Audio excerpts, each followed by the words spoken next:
Have you ever sat next to someone you love and realized you're already starting to miss them? They're still here, you can still hold their hand, still hear their voice, but something has changed. And deep down, you know that you're already grieving. This isn't grief after loss. This is grief during love. And no one really prepares you for that. Hey friends, welcome back to Chat with Nat, Conversations That Count. I'm Natalie, and today's conversation is a tender one. This is something I'm not just teaching, I'm living. And there are moments lately where I'm sitting next to my mom, feeding her dinner, guiding each bite, and her eyes are closed because she's so tired. And I catch myself thinking, I'm going to miss this. As a matter of fact, about 30 minutes ago, I was doing just that, trying to get my mom to finish her dinner, trying to figure out how to catch her attention and keep her focused on eating, and at the same time, being so grateful for the moment and knowing that all too soon, it will be gone. The truth is, it's not someday, it's right now. And it is a very hard thing to hold because she's still here, but parts of her are changing almost daily. And if you've ever experienced that, whether it's a parent, a spouse, a grandparent, someone you love deeply, you know exactly what I'm talking about. There's actually a name for this. It's called anticipatory grief and grieving someone before they're gone. And here's the thing, up to 40% of caregivers experience this. And those walking through it are twice as likely to deal with anxiety and depression. But we don't talk about it enough. So today, we are. We're going to talk about what this feels like, how to navigate it without losing yourself, and why being financially prepared during this time is so important. It's also one of the greatest acts of love you can give yourself and your family, to make sure that you are financially prepared when a time for care arises. Today's episode is brought to you by Casa de Confidence Productions. Julie and Dan Collins are the kind of team every podcaster dreams of. They're supportive, professional, and incredibly talented at helping your voice come through clearly and confidently. If you've ever thought, hey, maybe I should start a podcast, go connect with them at casadeconfidence.website and see what that could look like for you. This week's money tip is all about preparing financially before the emotions take over. Because when emotions are high, logic is low. And when caregiving and grief collide, decisions become rushed, reactive, and expensive. Here's the reality. Caregivers spend an average of $17,000 a year out of pocket. Things that Medicare or Medicaid don't cover, daily needs and supplies, respite caregivers, maybe even full-time caregiving, in which case what you're paying out of pocket might be exponentially higher than that. That is not planned spending. That's in the moment, we need this now spending for most people. You see, we spend a lot of time preparing and planning for retirement, but we don't add to our retirement savings a plan for potential future care. And as I always talk about, approximately 70% of us will need some kind of care for anywhere from 3 to 5 years at some point in the future. So planning for that can help avoid draining your retirement and putting your family in a financial bind. Here's what I want you to think about. Do you have accessible money? Not just those retirement accounts and not just assets on paper, but money you can actually use, access quickly when something changes overnight. Because you can't call your 401k when you need a hospital bed tomorrow. The second thing I want you to think about is, do you know the full financial picture, either for yourself or the loved one that you're caring for? Are you familiar with what insurance policies they have, what monthly expenses they have, the medications that they take and the costs of those, and any debt that they may still have. I have seen families sitting in hospital rooms, meeting with me on a regular basis, people commenting in the caregiving groups I'm a part of who are trying to figure out how to even pay the electric bill. Not because they didn't care, but because they didn't know. And the third thing is build what I call a caregiving cushion fund. That's 3 to 6 months of extra expenses set aside for things like medical supplies, home adjustments, respite care, and transportation. Because the truth is, the last thing you want while grieving someone who is still here is financial panic layered on top of that emotional pain.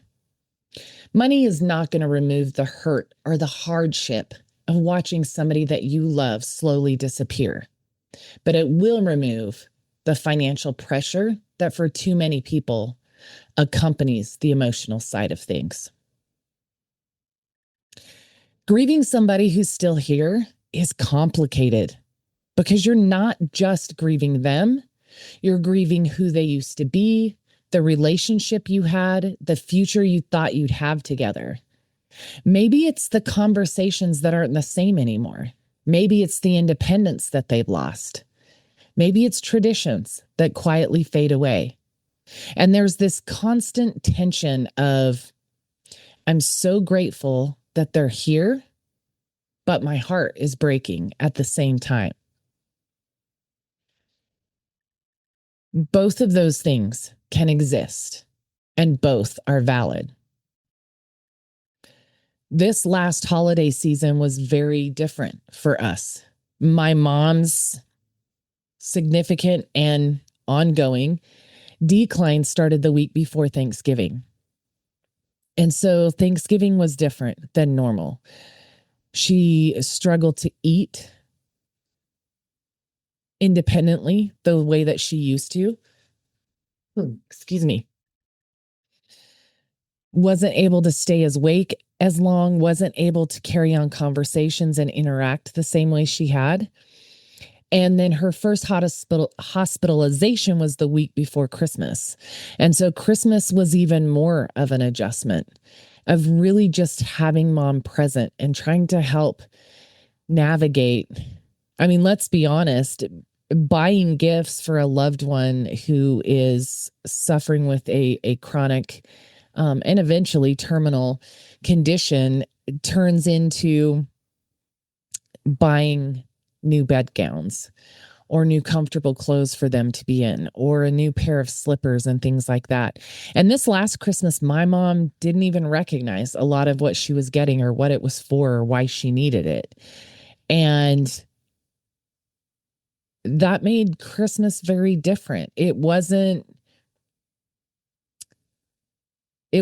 sitting around sharing the memories and the stories and having her participate the same way. And so there was a huge part of it that was incredibly heartbreaking to realize that, okay, we're here. Nothing is ever going to be the same. And trying to maintain the holidays and the spirit for the rest of my family who are here and that I love dearly. And what I love most about the holidays as well. And the truth is, you just figure it out. The pain and the heartbreak accompany the happiness and joy of the holiday season. And there was gratitude in both of those things. One of the other big things that we don't talk about enough is the guilt. That's the part that people don't say out loud, the guilt. The guilt of feeling sad while they're still alive, the guilt of being tired, the guilt sometimes of wanting a break. Nearly half of caregivers say they feel guilt regularly. I would be one of those. Every single day, I think, as the day is winding down, man, I wish I would have spent more time doing this, or I wish I would have not rushed so much through this situation, or I wish I wouldn't have gotten so impatient in this situation. And believe me, I've come a long way. I can recognize when I'm starting to get frustrated For example, tonight, feeding my mom. She only made it through about half to 2/3 of her dinner. And typically I can keep coaxing her and we can get all the way there. And tonight she wasn't doing it. And there was a part of me that was starting to feel frustrated and like, how do I make this happen? And there was another part of me that thought, just breathe, set the bowl down, get her a drink, and let it be for 20 or 30 minutes, and then circle back and see if we can't get the rest of her dinner in her. That's growth for me. Also, in 5 months, to have my mom going from still being able to get herself dressed, use the toilet, feed herself. She did need some assistance. She had a walker and she had a wheelchair, but to being at the point where she's bedridden now and she has to be fed every single one of her meals that is a really fast shift in a 5-month period of time. And she maintained so well for so long after moving here with me 3.5 years ago that I think it hit even harder. And I know there's people out there that you have a stroke occur out of nowhere, or an accident, a disability, a diagnosis just out of nowhere, and the change is immediate and extreme. And that's where I feel like I am now after 3 years of pretty slow. Yes, there was decline, but it was pretty slow. And it was mostly memory, a little bit of physical. But man, that's where adjusting from still being able to manage my schedule for my business and my personal life pretty easily to everything having to fit around mom's care. And I don't begrudge being her caregiver. I chose that, but it is still a big shift. It is still an adjustment, and it's still like she doesn't eat at the speed she used to, and it's okay. And when I remind myself of that, it lessens the looking back at the end of the day and feeling like, man, I could have done better. Could have done better feeding mom, or I could have done better cleaning mom up, or I could have done better. Even my dad is so sweet. He comes in to help me with my mom whenever he can. And sometimes he slows the process down. And I'm reminded to just be grateful that he's there doing as much as he can, and that it's okay if things go a little bit slower, and to relax into that, because it leaves opportunities, I think, one, to feel less guilt, two, to maybe have those moments where mom does speak a few words, and to love on her a little bit extra. Because let's be honest, when I'm rolling her on the bed to get her cleaned up in the mornings, that is stress inducing for her. So, as I said, half of caregivers say that they feel guilt regularly, and I'm one of those. And sometimes the guilt isn't necessarily warranted. Like, man, I wish I could do better. And then I look at what could I do better? Even the support care through home health and things we have are like, man, you've got all of these things down. You're doing all the right things. So then why does guilt creep in to make me feel bad when I know there's not a reason for it? Because it's the reality of the space that we're walking in. There are times when my mom is resting and I just feel relief.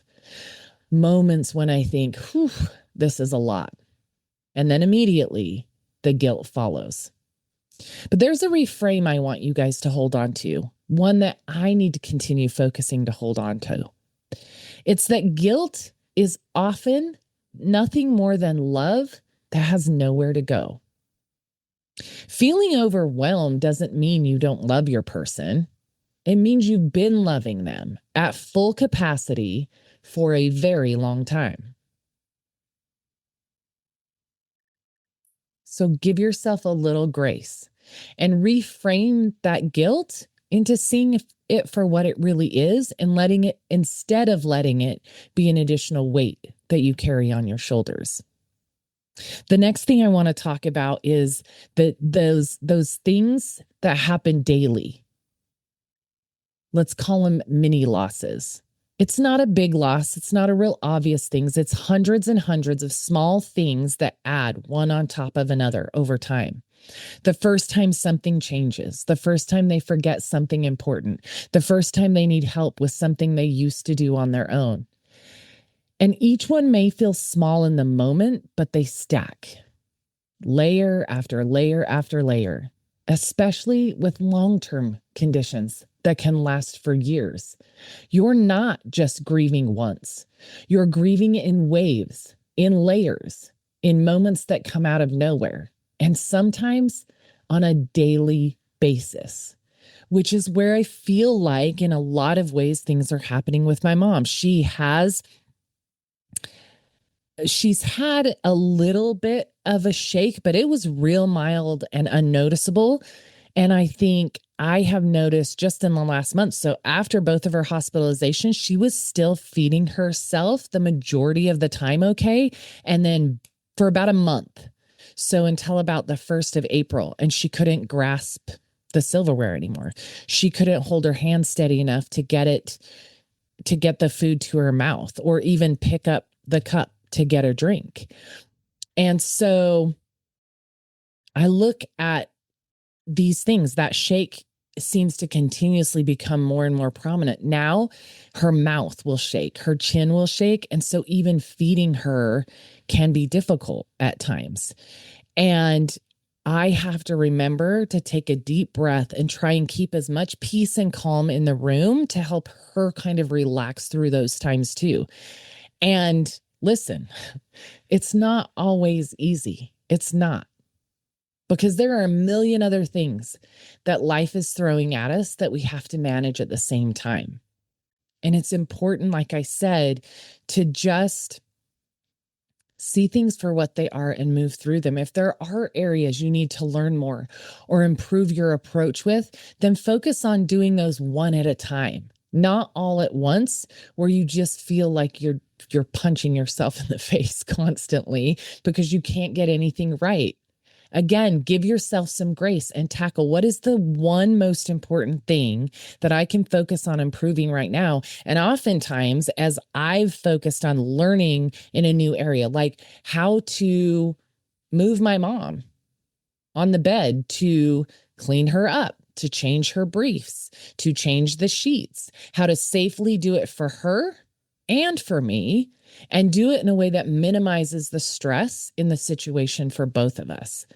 I focused on that. But in finding my way through that and getting really comfortable that we have a routine down now, I feel like I found little skills that help me in other ways in things I do for her. Or I'm able to just automatically do more things throughout the process of cleaning her up and getting her ready every day that I couldn't do in the beginning. And sometimes it's just that the process itself is getting a little quicker because I've got a routine. I'm organized. I've focused on doing the thing, and I have done it enough times that it's becoming more muscle memory, I guess. I also want to talk about the identity shift that we have as caregivers. This one is big because it's not just about losing parts of your person. It's about losing parts of you too. You go from being the daughter, the son, the friend, the spouse, to the decision maker, the caregiver, and the nurse. And suddenly you're managing medications, appointments, and finances. When maybe you were struggling to do that for just yourself and your own family, now you're doing it for somebody else as well. And on top of that, you're still trying to be present emotionally. Over 60% of caregivers are still working. They're running a business, holding jobs, taking care of families. And I feel that every day because I run a business. And I have, in the last 5 months, had to adjust my working hours 2 different times. Once just for the amount of care mom needed after her hospitalizations back to back. And then recently with her going bedbound, I have shifted my mornings are closed so that I can navigate through those mornings at her pace, not at my pace. So for me, it's balancing my business, leading a team, and serving clients while also being there for my mom. And always being there for my mom will be the priority. The truth is, as caregivers, we're stretched in ways we never expected. But we are also growing in ways we could have never imagined. And I think it's important that whatever you're feeling, there is an equal and opposite to that. So sometimes just sit quietly, and whatever you're feeling that may be heavy, negative, overwhelming, try to focus on the opposite of that, because you're getting both at the same time. But maybe that overwhelming part, or that heavy and hard part, or that grief is hard to look beyond. But there is something positive you're gaining through those processes as well. I talked a little bit about finances in my money take, my money minute. I can't even think about what I call it right now. Anyway, I talked a little bit about that in the beginning. I want to touch a little more here. I want to give you a visual. So I want to paint two pictures for you.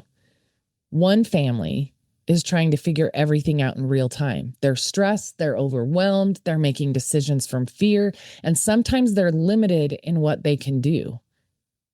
Now there's another family who has a plan. They have access to money, they understand the finances, and they can bring in help when needed. They're in the same situation emotionally, but for each of them, it's a completely different experience, because when finances are in place, you get to be present. Money does not remove grief, but it removes that pressure, as I said earlier, and that changes everything.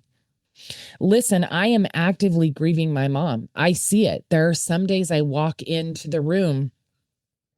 Sometimes I just look at her on the camera before I go in to wake her up in the mornings. And it breaks my heart at the level that she's diminishing, that she's disappearing. And sometimes I'm emotional because I'm so grateful to be able to do what I'm doing. But let me tell you guys, if you have not listened to last week's episode, please go back and listen to it, because I go into detail about what we've spent financially just in the last 5 months for my mom's care, out of pocket, that medical didn't cover.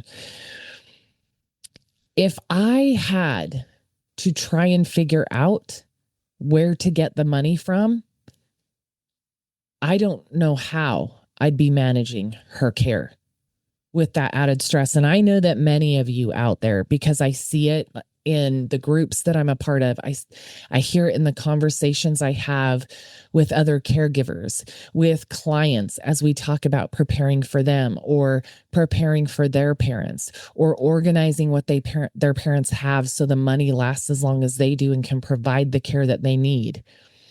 I cannot imagine the weight of carrying financial stress on top of what I already carry every day.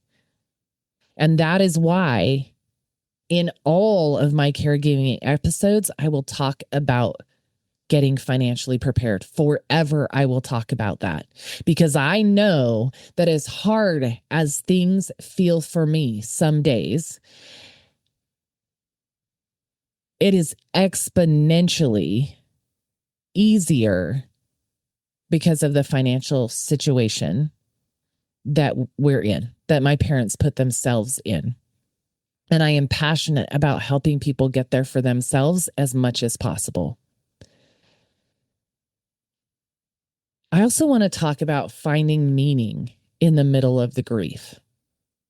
This part's hard to explain until you're in it. So if you are a caregiver, I think you'll get it. And if you're not, it's something to think about, so that if you ever are, maybe you'll recognize it when it does show up. Because these moments, as heavy as they feel, are also extremely sacred. sitting a little bit longer, holding their hand a little bit tighter, laughing at things that you wouldn't have noticed before. For me, it's feeding my mom, talking to her, even if she just nods or raises her eyebrows at me, and also letting her rest. These are moments that I know.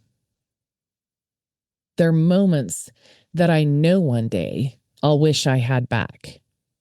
I can't remember ever reading a book with my mom. I mean, other than when I was little, right? And my mom would read to me. But I picked a book that I had on my shelf that I hadn't read yet, and I started reading it to my mom.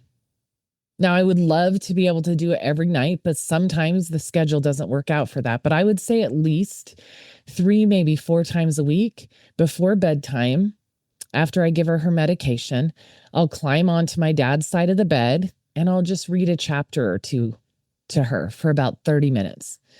And the majority of the time she's sleeping, or at least laying there with her eyes closed. And the funny thing is that something funny will be said in the book or happen in the story that I'm reading, and I'll chuckle. And I know my mom's still there because she chuckles right along with me, even though her eyes might be closed. And so this is something new that I've started doing in the last 2 weeks. She's been bedbound, but something I know I'm going to be incredibly grateful for, having those memories that aren't memories I had from before. So I would say, if there are ways you can sit and hold their hand that you haven't done before, or like me, read a book, or listen to music that you know they loved. Even if there's no interaction, there's no words, just those moments to share that space with them. Creating something new to hang on to through this process of watching them leave you. Studies actually show that caregivers find meaning in this season, which means they experience less regret later.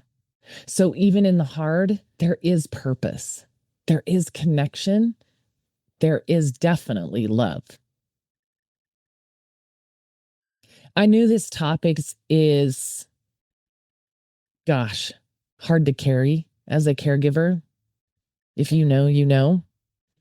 And often even harder to talk about. Because while we watch and know every single day what is happening and what is coming sooner than later, vocalizing that can be hard and it can be super emotional. And one of the things I find myself, at least as a caregiver, is trying to continuously stay strong, to not break down. And I've learned that one of my greatest strengths in caregiving is letting go of my emotions, letting the tears fall, feeling the weight of what's happening around me. Because bottling that up is too much. And it blocks me from fighting so hard to keep it at bay, blocks me from being able to experience the beauty that is happening during this difficult time. So here's my hot take for this week. Grieving someone who's still there, still here, is one of the most sacred, painful, and transformational experiences you will ever walk through. It will break your heart. Whew. It will break your heart in slow motion. And at the same time, it will show you just how deeply you're capable of loving. You will be stretched. You will be tired. You will question yourself without a doubt, but you will also become stronger, softer, and more present than ever before. And if you're in it right now, don't rush past it. Don't numb it. Don't pretend you're okay when you're not. Lean in, love harder, be present, but also be prepared.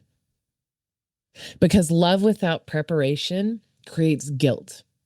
overwhelm, stress.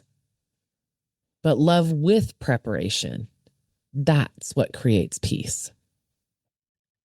If you're walking through this right now, I see you, and you are not alone. Please share this episode with someone you know who needs to hear it, because chances are they're walking through it quietly too. And if you want help or a financial review to make sure that you're prepared for life's hardest season, let's talk. Because this isn't just about money. It's about protecting your peace, your presence, and your ability to love well right now. So if you'd like to reach out to me, you can always do that through the link in the show notes.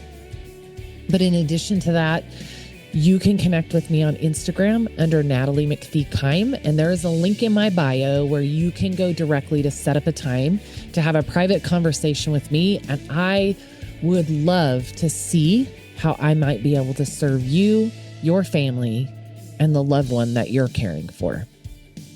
Thank you for joining me this week for another episode of Chat with Nat, and I can't wait to connect with you again next week. Stay blessed.